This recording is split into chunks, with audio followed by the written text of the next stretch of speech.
Selamat Hari Sabat anak-anak, saya Anti Nekinia dari Kampung Engkromawang. Anti akan memimpin kamu dalam kelas online Sabat Kanak-kanak. Hari Sabat ini merupakan Sabat kedua dalam kuarter keempat untuk tahun ini. Bagaimanakah keadaan anak-anak pada minggu ini? Ya, Anti berharap agar kamu semua berada dalam keadaan sehat sejahtera. Sebelum kita bermula, mari kita berdoa. Bapa kami di kerajaan syurga, hari ini kami bersyukur kerana sekali lagi kami dapat bersama anak-anak kami Tuhan. Engkau berkatilah program yang akan kami jalankan supaya ianya berjalan dengan lancar.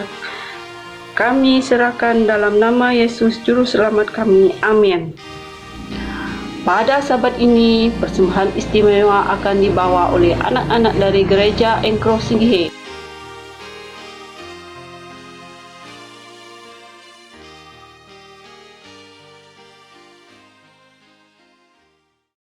Tajuk kami hari ini adalah Ada Satu Sobatku.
Tajuk lagu kami pada hari ini ialah Chieftain.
kasih kepada anak-anak gereja Engkrosihe atas persembahan menarik. Sekarang kita berikan masa kepada Aunty Nelia untuk memimpin kita dalam aktiviti persediaan Sabat ini.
Hai anak-anak, selamat hari Sabat semua. Saya Aunty Nelia. Dalam kehidupan kita terdapat banyak pilihan.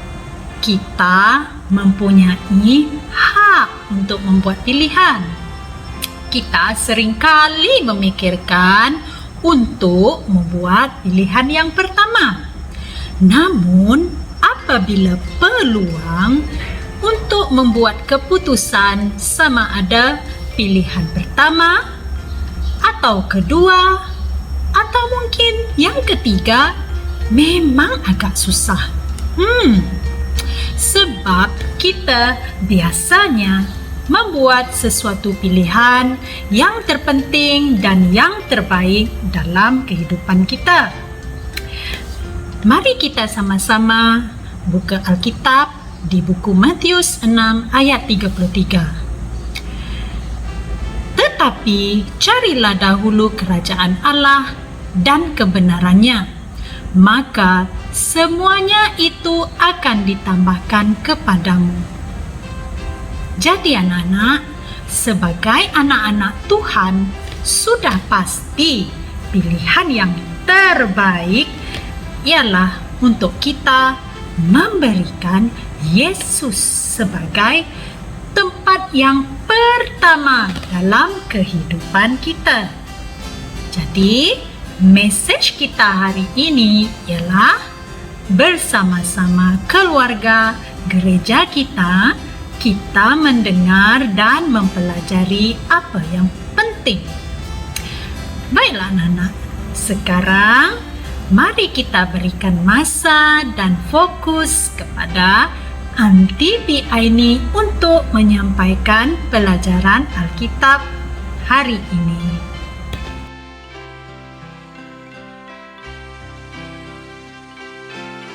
Hai, selamat pagi, selamat hari Sabat. Aunty ucapkan kepada semua anak-anak di rumah. Pada pagi Sabat ini, Aunty Biaini telah ditugaskan untuk menyampaikan pelajaran Alkitab kepada anak-anak. Okey, sebelum kita meneruskan kepada pelajaran Alkitab kita, mari kita melihat apakah tajuk yang akan Aunty bawakan. Okey, tajuk pelajaran Alkitab kita pada hari ini adalah melarikan diri dari Jericho. Okey, apakah itu Jericho? Mungkin anak-anak ada yang tahu, ada yang tidak tahu kan? Okey, diharapkan anak-anak sudi meminjamkan telinga dan memberikan sepenuh perhatian kepada Aunty supaya anak-anak dapat memahami cerita yang akan Aunty bawakan sebentar lagi.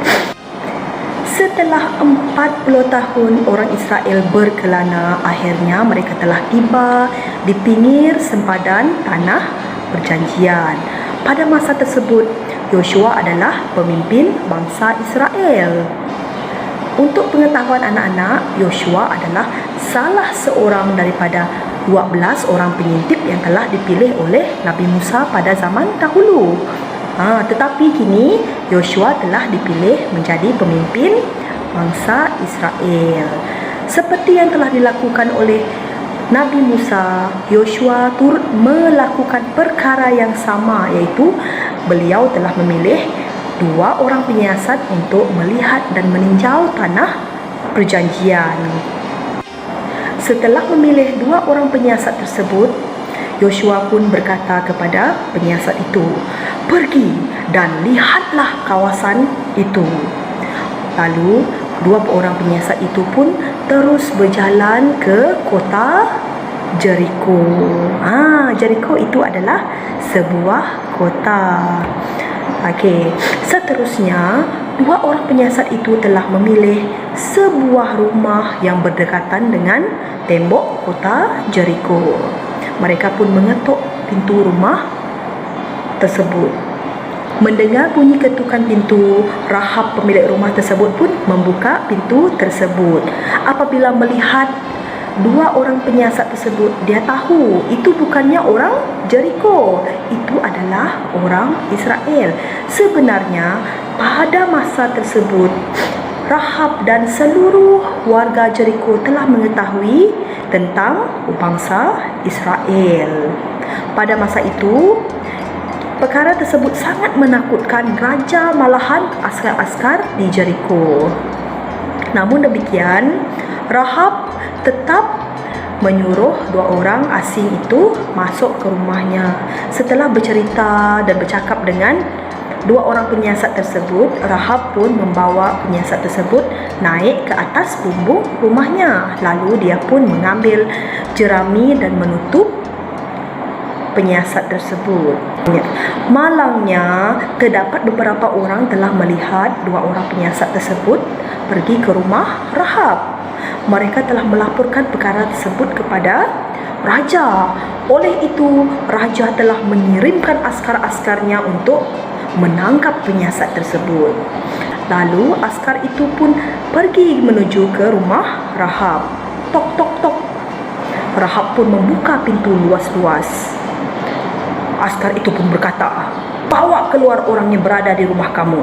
Mereka itu adalah penyiasat," kata askar. Tetapi Rahab pun menjawab, "Ya, mereka ada ke sini tadi, tetapi mereka telah pergi. Jika kamu segera pergi, kamu mungkin dapat menangkapnya," kata Rahab. Setelah mendengar penerangan daripada Rahab, askar-askar tersebut pun terus mencari penyiasat tersebut. Setelah keadaan sunyi, Rahab pun pergi ke bumbung rumahnya. Dan dia pun berkata, "Kami telah mengetahui bagaimana hebatnya Tuhan Israel telah mengeringkan Laut Merah dan membantu orang Israel merentas laut tersebut. Kami patah semangat. Kami ketakutan," kata Rahab. "Sekarang saya telah melayani kalian berdua dengan sangat baik. Berikanlah tanda kepada saya bahawa kamu juga akan melayani keluarga saya dengan baik," kata Rahab. "Kami akan membalas jasa kamu," kata 2 orang penyiasat tersebut. "Nyawa kami menjadi taruhan. Jangan sesekali memberitahu kepada sesiapa di Jericho tentang kami dan apa yang telah kami lakukan, supaya semasa Tuhan kami telah memberikan tanah ini, kamu akan selamat." Lalu, tanpa membuang masa, Rahab pun mengambil seutas tali yang berwarna merah untuk membantu 2 orang penyiasat tersebut turun dari tingkap rumahnya. Sebelum 2 orang penyiasat itu pergi, mereka sempat mengingatkan Rahab, "Ikatlah tali merah ini di tingkapmu, jangan sesekali membukanya." Jadi Rahab pun mengikat dengan teliti tali tersebut pada tingkapnya. Ingat, tali ini mesti ada di sini. Apabila kami kembali nanti, kami akan menyelamatkan kamu dan seluruh keluarga kamu di dalam rumah ini, kata penyiasat tersebut. Jauh di sudut hatinya, Rahab tahu dia telah mempelajari perkara yang penting pada hari tersebut. Rahab dapat merasai kekuasaan Tuhan orang Israel. Tuhan orang Israel adalah Tuhan yang benar. Dia telah menjadikan Tuhan orang Israel sebagai Tuhannya semenjak dari itu. Akhirnya, dua orang penyiasat tersebut kembali dengan selamat di kemah bangsa Israel. Jadi, begitulah cerita berkenaan dengan dua orang penyiasat yang telah melarikan diri dari Jericho. Seterusnya, Aunty ingin mengajak anak-anak untuk membaca ayat hafalan kita pada hari ini. Okey, ayat hafalan kita ialah dari Matius 6 ayat 33. Tetapi carilah dulu kerajaan Allah dan kebenarannya, maka semuanya itu akan ditambah kepadamu. Matius 6 ayat 33. Mesej kita pada hari ini adalah bersama-sama keluarga gereja kita mendengar dan mempelajari apa yang penting. Seterusnya, tanpa membuang masa, kita memberikan masa ini kepada Aunty Dian untuk mengambil alih dalam bahagian mengaplikasikan pelajaran. Sekian, bye-bye.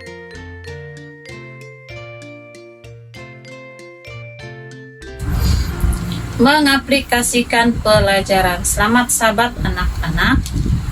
Saya Aunty Dian. Rahab telah menunjukkan kita cara membuat pilihan dalam kehidupan dengan mengutamakan Tuhan dalam kehidupannya.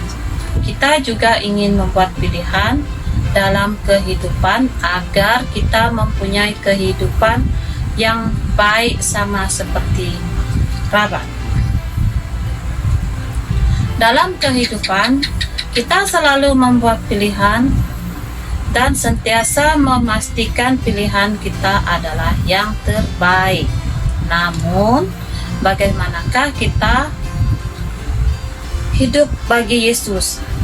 Apakah perkara yang harus kita pilih bagi memastikan pilihan yang telah dibuat itu sesuai dalam kehidupan kita? Mari kita sama-sama rujuk dalam bacaan Alkitab dalam Matius 6 ayat 33. Tetapi carilah dahulu kerajaan Allah dan kebenarannya, maka semuanya itu akan ditambahkan kepadamu. Gereja merupakan tempat di mana kita berkumpul dan memuji serta muliakan Tuhan bersama-sama rekan seiman. Dalam situasi pandemik COVID-19, berbagai cara serta pilihan yang boleh kita ikut bagaimana mendekatkan diri dengan Tuhan. Sama ada perjumpaan kebaktian secara online atau kebaktian pribadi bersama keluarga di rumah. Pelajaran untuk mengenai Tuhan adalah perkara yang sangat penting. Hal ini karena belajar mengenai Tuhan membantukan diri kita berasa gembira dan lebih mengasihi. Sama seperti Yesus yang sangat mengasihi kita sehingga sanggup mengorbankan diri di kayu salib bagi menebus dosa kita. Mari kita baca sekali lagi ayat hafalan di buku Matius 6 ayat 33. Tetapi carilah dahulu kerajaan Allah dan kebenarannya, maka semua itu akan ditambahkan kepadamu. Oleh itu, sebagai anak-anak Tuhan harus membuat pilihan yang utama dalam hidup dengan mempelajari Alkitab bagi mengenal dan mengasihi Tuhan. Mari kita baca mesej bersama-sama pada Sabat ini. Bersama-sama keluarga gereja kita mendengar dan mempelajari apa yang penting. Baiklah anak-anak, sekarang kita akan memberi masa kepada Aunty Rupina untuk menunjukkan cara membuat craft Sabat ini.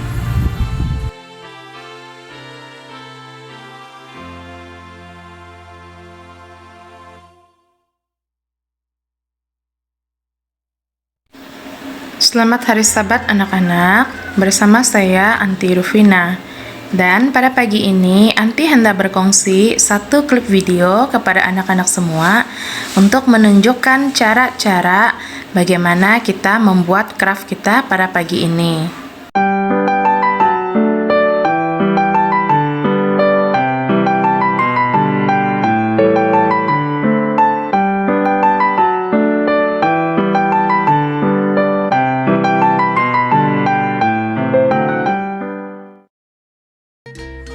Sudahkah anak-anak menonton video craft yang telah Aunty kongsikan sebentar tadi? Sekarang Aunty ingin bertanya kepada anak-anak semua, siapakah yang akan kamu pilih? Di sini Aunty ingin menceritakan tentang seseorang yang bernama Rahab. Rahab dengan sepenuh hatinya telah membuat pilihan yang sangat penting di dalam hidupnya untuk memilih Tuhan. Dan dia juga telah membuat keputusan bahwa Tuhan bangsa Israel akan menjadi Tuhan dalam hidupnya. Pada saat itu, dia juga menganggap bahwa Tuhan adalah seorang yang sangat penting di dalam kehidupan dia.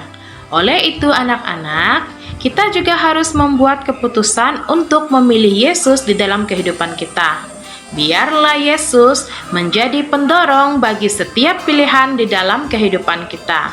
Bukankah di dalam buku Alkitab Matius 6 ayat 33 mengatakan, "Carilah dahulu kerajaan Allah dan semua itu akan ditambahkan kepadamu."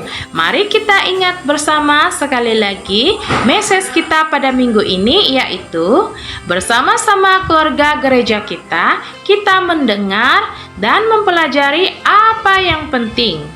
Sekian ini sahaja dari Aunty untuk kelas Sabat Kanak-kanak online kita pada pagi ini.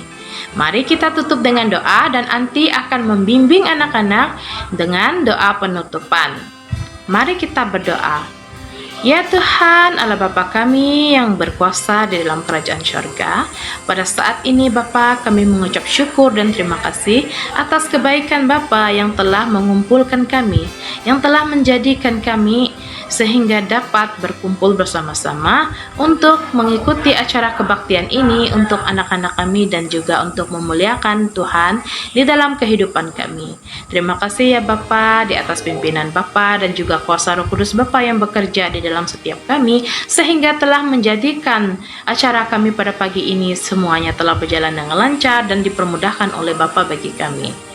Ya Tuhan, Bapa kami yang telah kami puji, yang telah kami sembah, kami juga mengucap syukur karena Bapa telah memberikan anak-anak kami kebijaksanaan untuk memilih Tuhan sebagai pilihan di dalam hidup mereka. Dan biarlah kiranya anak-anak kami ini nanti akan menjadi pendorong bagi setiap orang di sekeliling mereka, seperti mana Bapa juga telah mendorong anak-anak kami dan juga kami di dalam setiap kehidupan kami dan juga pilihan kami. Terima kasih ya Bapa karena Engkau telah mendengarkan doa kami pada pagi ini. Ampuni juga semua kesalahan dan pelanggaran yang telah kami lakukan. Terima kasih Bapa, Engkau telah mendengarkan doa kami ini. Kami serahkan doa kami ini di dalam nama anak-Mu Yesus Kristus yang telah menjadi juru selamat bagi kami semua. Amin. Sampai di sini sahaja yang dapat Aunty kongsikan bersama anak-anak, sehingga kita berjumpa minggu hadapan. Dan Aunty ucapkan semoga anak-anak baik-baik saja dan kita akan berjumpa lagi. Bye-bye.